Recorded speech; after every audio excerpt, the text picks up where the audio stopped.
Hi everyone, this is a new video of chapter 16, Monopolistic Competition. This is a book of Gregory Principles of Economics 7th edition.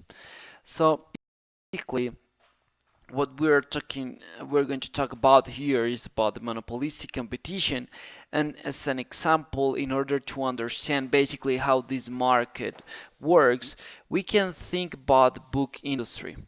When you try to buy a new book, definitely you'll find automatically a lot of authors, different choices, different kind of literature that you can purchase. Then, from the standpoint of the consumer, even if it's a book and you can say between quotation marks that this is the same good, definitely not. Because each book has a differentiation between them and the authors as well, right? So basically, what we can define at the end, even we are talking about the word of the book market, we are talking that the book is unique. Each book is unique, and actually, at the end, authors they are more kind of prize makers instead of prize takers. So what does it mean? Basically, it means that before in the perfect competition, what we found is like the producers they are basically price takers. It means that they cannot set a price. They need to follow the market price. But at that time, so we know that different authors, for example, most popular, they can charge higher prices than the other ones that they are kind of less popular. So for this reason, they are more like price makers. The idea is like remembered when we talked about perfect competition, we rely on the idea that the price is exactly equal to the marginal cost. What basically it we can infer that in the long run we can find that the benefits they will be kind of zero. But when you can fix a price higher than the marginal cost, it means that in the additional unit that you are producing, at the end of the day you are kind of earning this gap of the difference that what really cost to produce that last unit and the price that you are selling that. So the idea, the book market, we can consider that a different element or a different feature from different markets. What I'm trying to say is like the book market, it has definitely characteristics from the perfect competition because there are several producers, but on the other side we can consider itself as a I mean, they have like monopoly as well characteristics because they have power market. Okay, so this is kind of a mixture between these both market structures. So we talk about monopolistic competition. As I said, it is between these two kind of markets. The idea is like the chapter 14, we talk about a competitive market, and remember that we conclude that the price is exactly equal to the marginal cost. Then the long run benefits are zero, and we will find that the price at the end is equal to the average total cost. Then, when we talked in the chapter 15, remember that we talk about the monopoly that they use the market power to fix higher prices.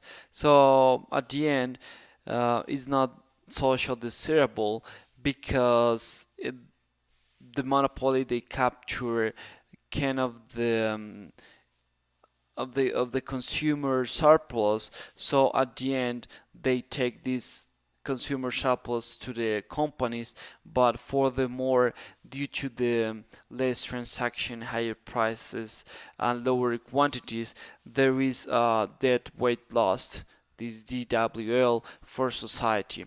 These kind of all transactions that they are lost because of the higher prices and consumers they don't have this willingness to pay, they will not pay for that. So at the end, we are here in point A and point B of the extreme of these the market structures.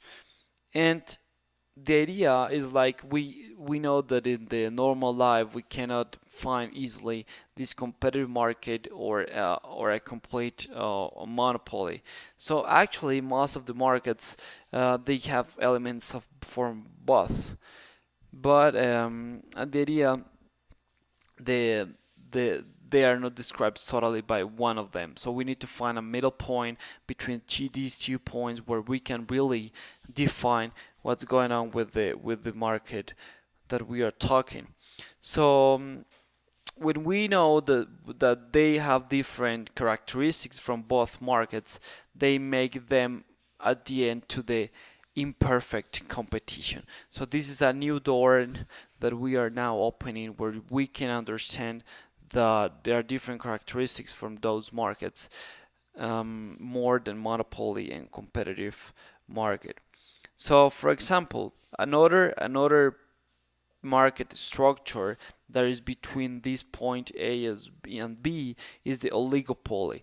We have few sellers, same product, and actually most of the time we can measure how concentrated or how the market power is present in the market because the concentration ratio which it is measured as the total output supplied by the four largest firms.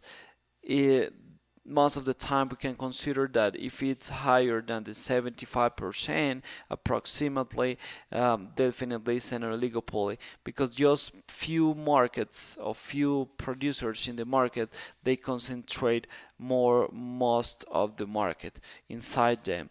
Definitely, we will see ahead that this should be analyzed throughout the strategy because we are kind of competing with other three, and we maybe can capture what is the movement of the other companies, and maybe we can follow a strategy in order to maybe cheat or in order maybe to cooperate with the other one, but the idea to lie on higher benefits for the firm. Um, then, when we talk about monopolistic competition, it has like four main features. The first one, there are many firms selling similar products. Take into account the word similar, not the same product. Each firm has a monopoly in the product makes. So it means that the author that, for example, my famous, I mean the Colombian most famous author in the world, Gabriel Garcia Marquez, with the 100 Years of Solitude, definitely is an unique one. So this is the only one who wrote this book. So for this reason, this was an author unique. So it was a monopolist for that product. The idea is like they compete over the same product in general. So this Gabriel Garcia Marquez competed or compete actually already passed away, but he competed for with other authors, okay? Because maybe sometimes if you buy one book, you will buy one of these one or buy one from another one, and maybe sometimes not both. And here we have the free entry and exit. So there are no barriers to entrance and to the exit. So we can think about almost most of the goods in the world, as for example books, DVDs, computer games, restaurants, piano lessons, cooking, clothing, etc. So at the end, uh, there is an important key point here because most of the time we say, okay, we are going to analyze that market. Okay, so we're going to analyze the market of cars. Uh, there are, I don't know, 30 brands. Is that a oligopoly or maybe monopolistic competition? So that's a really important point because it's so hard. There is no magic number you can establish that um, more than four you can consider that is not a oligopoly. So then for this reason we don't have like kind of a magic number to establish when we are talking about the quantity of producers. Then Here we understand, here we have um, where we can represent that. We have the number of firms, so we have like here two options: many firms, okay, this is the first like kind of branch. The other one firm and few firms. When we talk about one firm, we already saw in Monopoly, as example, tap water, cable TV, or a few firms, a oligopoly that we will see ahead in the next chapter, tennis balls, cigarettes, where there are just like few producers, and then when we talk about many firms, it depends on the type of products. If you have identical products, we're talking about perfect competition that we had a look on chapter 14, as for example wheat or milk, and the differentiated products that we are talking right now, as an example novels or movies. We know that this is a competition with differentiated products, and we're going to analyze what happened with the monopolistically competitive firm the short run. So when we talk about just like a single firm in a monopolistic market, the idea is like they face a decision. Okay, so if they decide if it stays in the market or exit. So we have here a comparison with perfect competition because there is a large competitors, and here we will analyze if it's desirable from the standpoint of society. Then each firm, as we said before, is a monopoly due to they are unique and the production that good, and definitely they face a downward sloping demand curve. So remember that when we talk about a perfectly competitive market, they face an individual horizontal line. And why? Because remember, in the competitive market, they don't have any market power, which definitely it means that when you make any change on the price, you will not sell the same, and you don't have any incentive to sell lower than that price because you will say you will sell the same quantity as the price is determined by the market. Other story from the monopolistic competition side, because they face this downward slope demand curve, and they can charge higher prices and they will sell less, and when they charge lower prices they will sell more.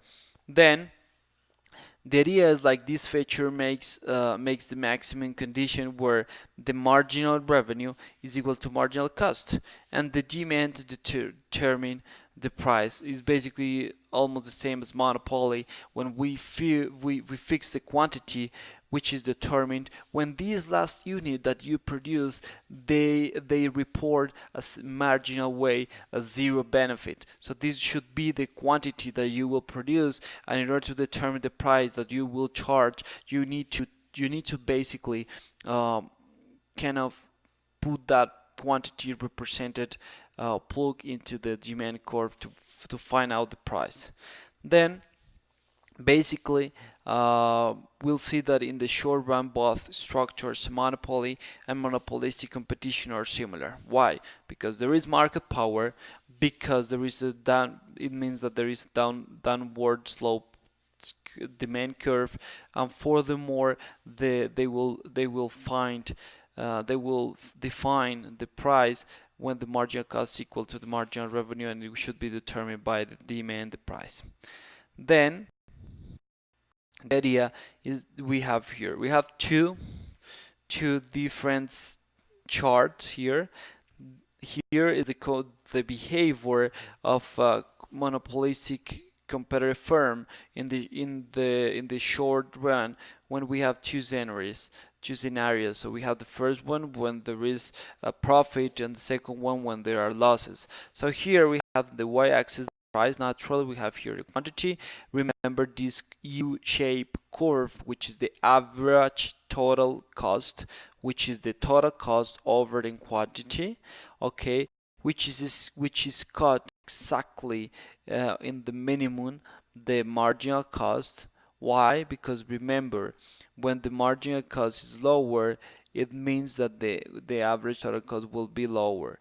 And when this is higher, the marginal cost, remember the average total cost should be increasing part. So here is the minimum.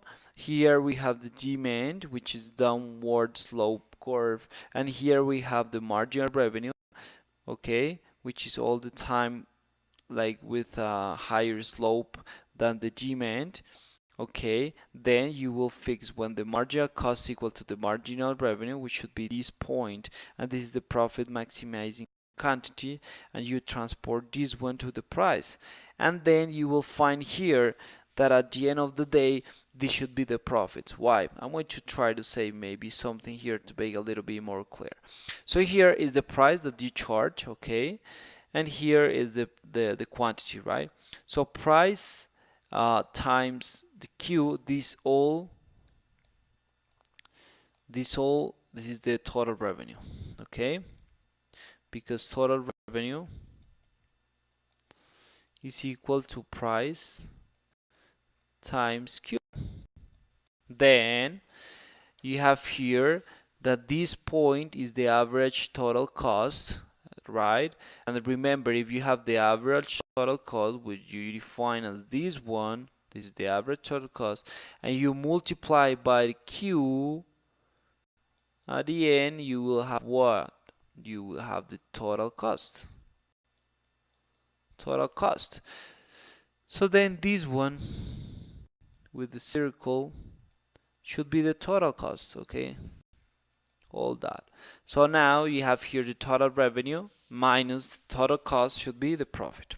Here is other story, because here this is the marginal and the cost, this one is higher than the demand. So then there are losses. So here we have the 2 points or 2 representations where we have one, which is a firm makes profit, and the other that makes losses. Okay. So here what happened in the long run?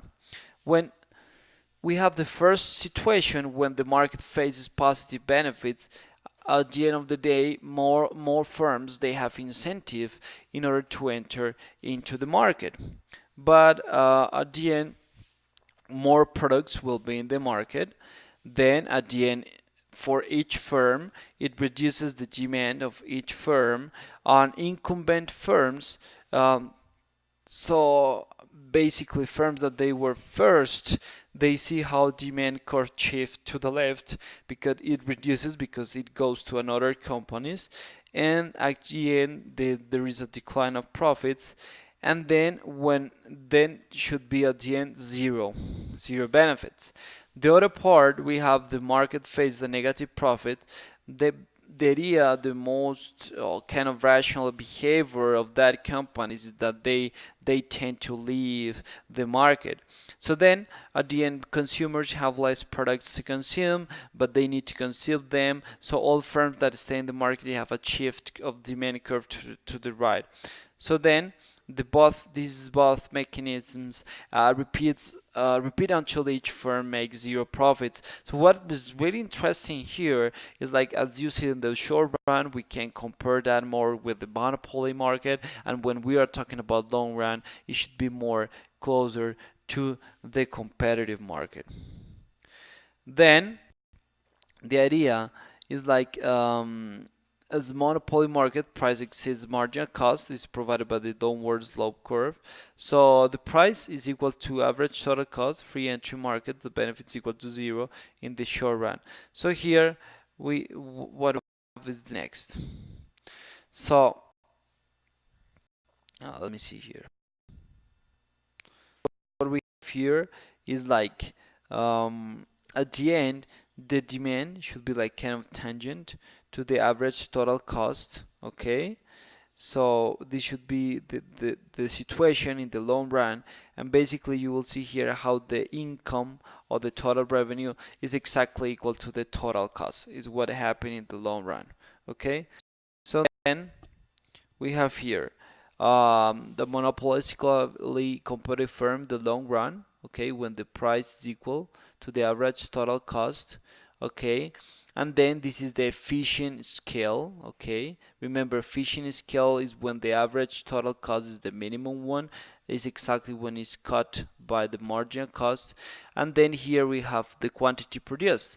Then it's what we call here, if they produce the efficient scale, should be this one. Then definitely should be an excess capacity, because the potential that the plant has to produce is higher. So there is an excessive capacity because you produce less.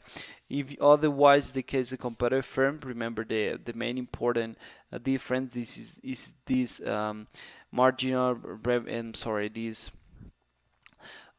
demand curve, which is a complete horizontal, and at the end the price is equal to the average total cost it makes to the minimum one, and it makes exactly where the benefits are still zero, but there is no excessive capacity. Then in the long run, so we will lie on P equal to average total cost. So there is a tangency between demand curve and the average total cost curve. It makes that they not produce where average total cost is the minimum one, as we saw in the previous chart. So this is the efficient scale of firm when there is the minimum one. So at the end, this is not done because not profitable. Producing with excess of capacity, so it means like they cannot produce more, because definitely there will be losses. So for this reason, this should be this excessive capacity. So at the end, there is this markup over marginal cost. So when there is this markup, we can think that the monopolistic competitive producer, the firm has some market power. Then the monopolistic firm always want to sell more at the same price. Competitive firm would not care. That's a really important difference. Remember that it doesn't matter if you sell 1, 2, 3 liters of milk, because anyway you will receive exactly the same for each one. So at the end, it doesn't care.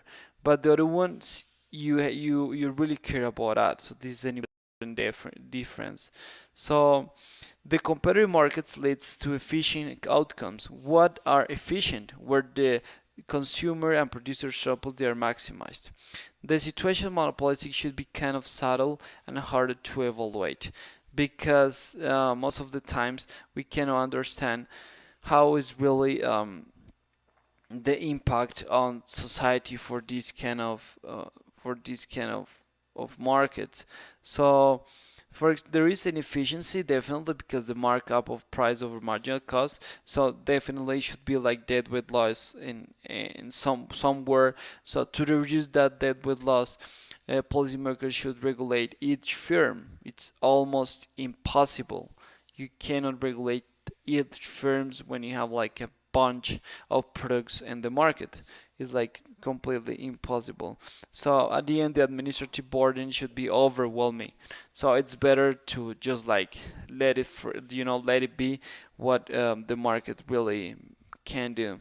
So at the end, when we talk about long run, we say that they face already zero profits, and if for the cost will make to have negative profits. Okay, so at the end, this is the equilibrium, the long run, and actually, it's important that we can see that like beyond that behavior of of regulate it market, that or it firm, what we have here is like there will be externalities to enter into the market. So the product variety externality. So when you have more firms in the market, consumers, they have more options. So definitely the price should be lower. And for example, the business chilling externality. So the idea is like when you enter, they take customers from another firms, making negative externalities. So they are the both externalities for that monopolistic competitive market. So both externalities make difficult to improve market outcome in terms of social work. So then for this reason, this is the problem of welfare society, because we can see how there are different externalities that change or move the results of the market. There is an important part that we haven't analyzed yet, and this is the case regarding the advertising. So advertising, is definitely a natural feature of monopolistic competition because it makes part of the idea to increase income. So, for example, when we have this is an important part when we have highly differentiated products, they spend 10 or 20% in advertising, as razor blades, breakfast cereals, soft drinks. So they spend a lot on advertising. So then when we have like kind of industrial products, for example, drill presses or communication satellites, very little.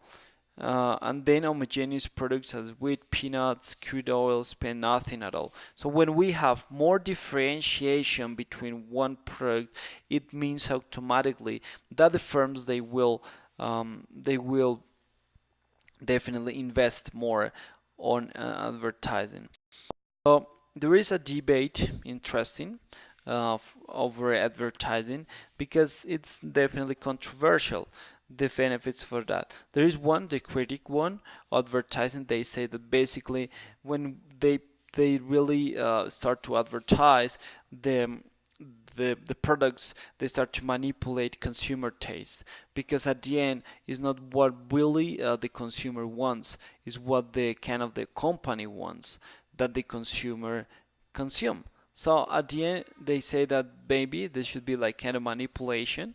And then this is like kind of more psychological than informational because when you watch Super Bowl advertising, maybe sometimes they don't the ads they don't have nothing to do with the product by itself. So maybe for that reason is like more psychological. They convince you that you want it and you need it.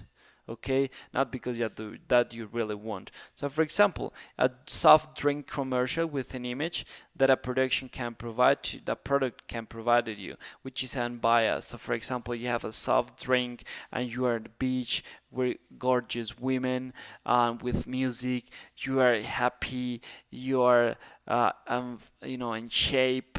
You are handsome. So all this stuff. I mean, they don't say, okay, this drink is good. What they are trying to say, okay, you can drink that and you will become like them. So definitely it's kind of unbiased. But at the end, it tried to make the curve more inelastic, making large markup because the product is more desired. So because you see that and you really want to consume, and it makes like you don't care about the price and you don't care if the price is going high because you really want to taste that product. So basically, what they are trying to make is they are trying to make that curve more inelastic. The other side is the defense of advertising. So, for example, they say, okay, sometimes it provides information to customers. So, for example, it gives new products, locations, sales, more information where consumers they really can decide what they can use, and then it allows to make more efficient allocation of resources because you understand that this supermarket is going with sales with other products and you will buy them because it's cheaper, and then at the end the customer can take advantage of lower prices. We can understand advertising as a signal of quality. So when there is an ad, at the end, potential consumers see the advertisement as a signal of quality. So why you think that? As I said before, the consumer, I mean the advertising, most of the time they don't inform about the features of characteristic for that product, but at the end they show whatever. But at the end we will see how it really reflects as a signal of quality. So if we have two firm, imagine there is a firm Post and Kellogg, and you know that the price of that box of cereal should be $3 each box. And just to be make simple, we'll see that the margin cost equal to zero. So it means like each additional good that you produce, the cost should be is equal to zero. So then the profits for each cereal should be 3, and then there is a possibility to spend 10 million on advertisement. So then after long studies, you will verify that it will produce 1 million consumers. And then these 1 million consumers, if they like, they will consume more. And we assume that for 1 year they will consume, so 12 months. So then we have first the post decision. They already know that it tastes like shredded newspaper, is awful. It's really bad cereal. So then when the consumer will buy, even the advertise is like the best among the best, the consumer just will try one and then they will know more. So this should be not profitable because should be like 3 million for the first consumption, and then the cost should be 10 million. So the remaining or the benefits negative one should be minus $7 million. So Kellogg's decision, we know that this is a really great product, this is a really good one. So when they invest on that advertise, they don't invest just because yes, they invest because each person will buy for 12 months. So at the end 12 months times 3, the price of the box should be 36 million sales minus 10 should be 26 millions of profits. So then definitely they will produce. So at the end, consumers perceive the science. Okay, they are producing during the prime time, of that TV shows. This product, it should be good. I mean, they will not advertise with these expensive factors, expensive location and whatever, because it's bad product. So this is a signal. Then the part the brand names. So we can divide the market between two firms. So widely recognized brands and others sell just generic substitutes. So the idea is like the recognized products spend more in advertising than the price, and the price is higher naturally.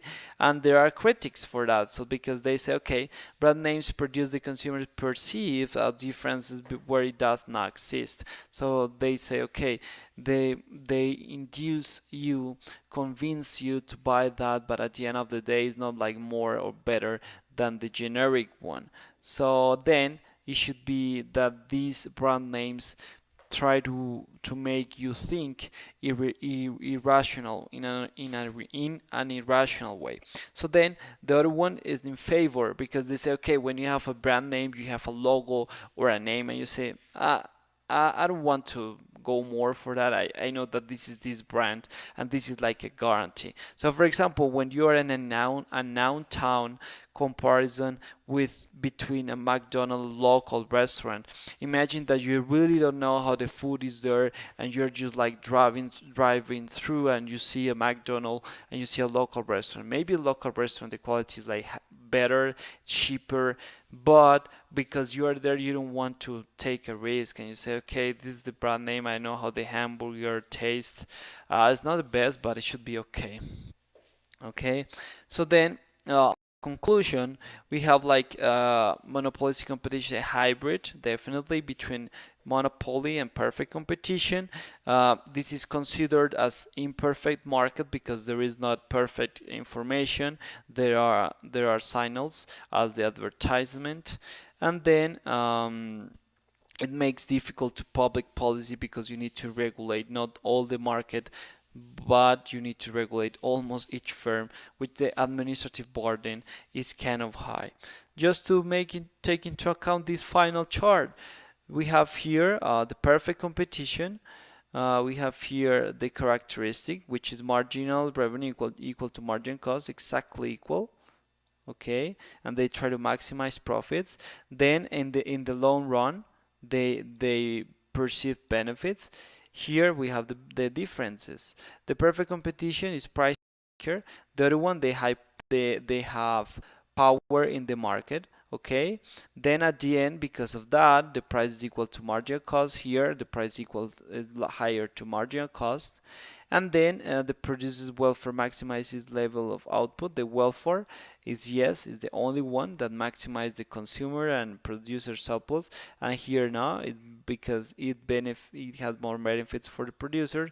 Here we have many producers, just one. Here we have entry in the long run. We have yes, yes, no. Monopoly, it has barriers to the entry and can't earn economic profit in the long run. No, no, just the monopoly. Okay, that was all. I guess that you already grasped the idea of the monopolistic competition. I will post as usual the exercises, and that's all. Thank you so much for this video. See you